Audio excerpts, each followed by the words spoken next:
So folks, we're going to be doing a lot of reading in today's video because we are diving into some of the Minnesota Wild. You see, we had ourselves the news earlier this morning that the Wild have indeed recalled defenseman David Jiricek from the AHL's Iowa Wild.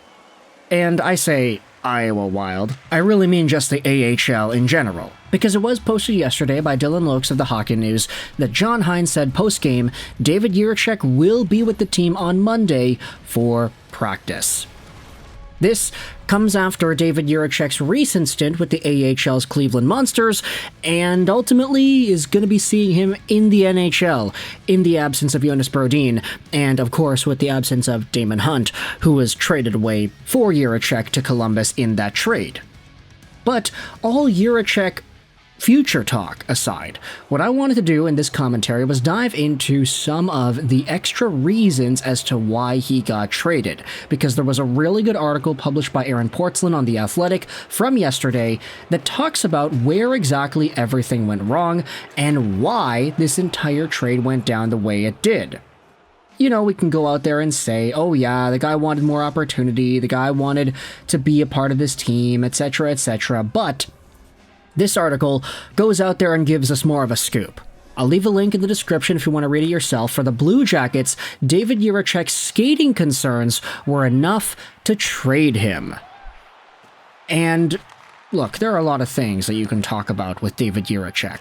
Top 2 potential guy, 6th overall pick, first-round prospect 2022 NHL Draft, the second defenseman taken after Simon Nemec. He was supposed to be a stud. Everybody still believes he can be a stud. But the Wild are taking a guy whose last NHL home wasn't really all too confident in him, even though they were the team that drafted him in the 6th overall spot 2 years prior. This article will be linked in the description, but also linked in the description is going to be a Reddit post on the R Wild Hockey subreddit. So the Minnesota Wild folks going out there and reading what it is that happened with David Jiricek. Let's go out there and take a look, shall we? It was clear by head coach Dean Aveson's usage, the 12 healthy scratches Jiricek endured, the limited minutes he drew in when he did dress, that the NHL was seen as a little rich for Jiricek at this stage of his career, and that's all about his skating. He looked tentative and indecisive, which are death sentences in Aveson's system. In training camp, he was jumped on the depth chart by Jay Christensen.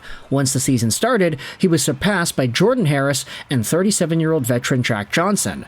It makes sense for the Wild to take a chance on Jiricek, although a bit surprising that they would spend a first-round pick on an unproven prospect at this juncture. There's no doubt that Jiricek can fix his skating. A different system, one that's less taxing on Aveson's, could help. Continued off-season work by Jiricek could help him become more agile. The Blue Jackets initially asked potential trade partners for one of their top prospects, hoping to make a one-for-one swap. When those players weren't available, the Blue Jackets adapted their demands for a first-round pick and a depth defenseman. The fact that NHL GMs were unwilling to go prospect for prospect in a trade for Jiricek could be an indication that they shared the same concerns about his skating. Now, where do the Minnesota Wild play into this? Well, of course, they were the team that traded for the guy, but you also had yourselves Director of Amateur Scouting Judd Brackett speaking out about the Jiricek acquisition here, saying this: if you look at the Wild, under 22 on that back end, you're looking at Faber, Jiricek, Bouillon, and Wallstedt on that goal line. That's a pretty strong way to build, not just for current success, but long-term too. The Wild were not going to get anything close to Jiricek in the mid-20s, and this trade was worth the risk.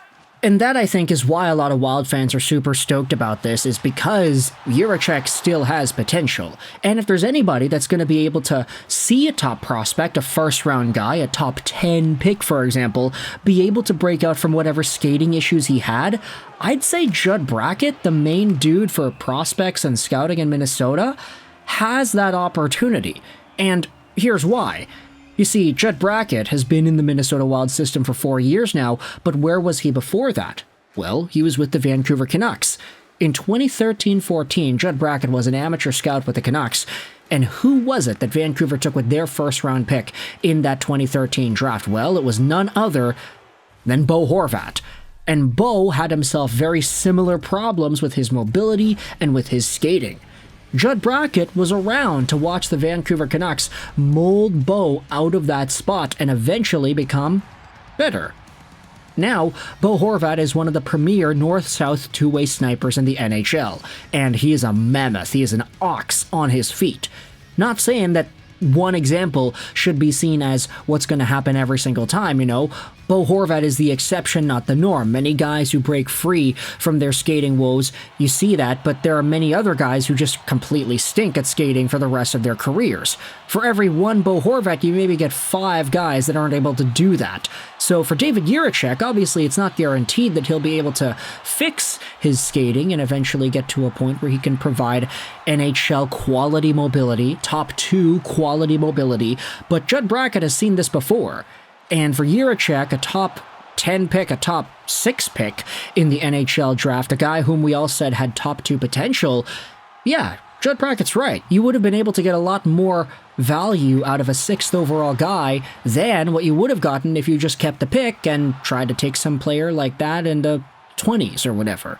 It's not really possible to do it at that stage of the draft anyway. So, skating issues be damned, it seems like the Minnesota Wild are really taking advantage of the Columbus Blue Jackets situation and them not really believing in one of their top prospects. We also talked about the acquisition of Dante Fabro and how that displaced Jiricek even more. So not only was it Fabro, but it was Jake Christensen, it was Jack Johnson, it was Jordan Harris, too many guys in Columbus that they just wanted to use more than Jiricek. And now you're talking about some of the other comments here. Take a look at this first one from Paladad on the Reddit post. This honestly tracks for how Dean treated Rossi too. No patience until he fixed his skating. Dean Evason is not about to let a young guy who can't compete take up space in his roster. An old guy who can't compete? Maybe. But never a young guy who can't compete. I don't really get Dean's hard-on for skating, when it felt like we played a dump and chase rush most of the time. We look so much better now than we ever did with Dean. And then the top comment says this: I think Dean's whole thing was if all 5 guys can skate, you can push more guys up the ice and live with 1v1 situations in transition because your skating is superior. In Rossi's case, Dean also liked his forward 3, whom many times is the center, to drop back and become a 3rd defenseman in the neutral zone. All of that requires guys who can skate for the sake of skating. Part of why he loved Freddie Gaudreau so much was that Gaudreau was a fantastic skater and can get end-to-end with no problems.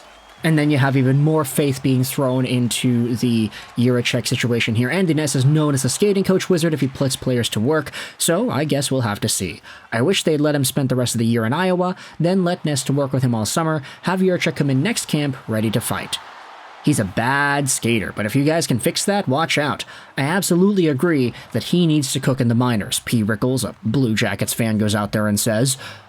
So let me know your thoughts in the comment section below. How do you feel about the David Jiricek situation and the biggest reason being revealed as to why he ended up getting traded? Turns out his skating was a mess, and the Blue Jackets and Dean Evason do not want to try to fix that to the magnitude of being able to actually use him on the roster. Jiricek got frustrated, of course, and it's why the entire trade saga started up and got running. Let me know your thoughts in the comments as to what you make about this situation and whether or not you think it's as bad as we've been making it out to be in this video. Wild fans, CBJ fans, what are your thoughts? Let me know in the comment section below. I hope you enjoyed this video. And bye.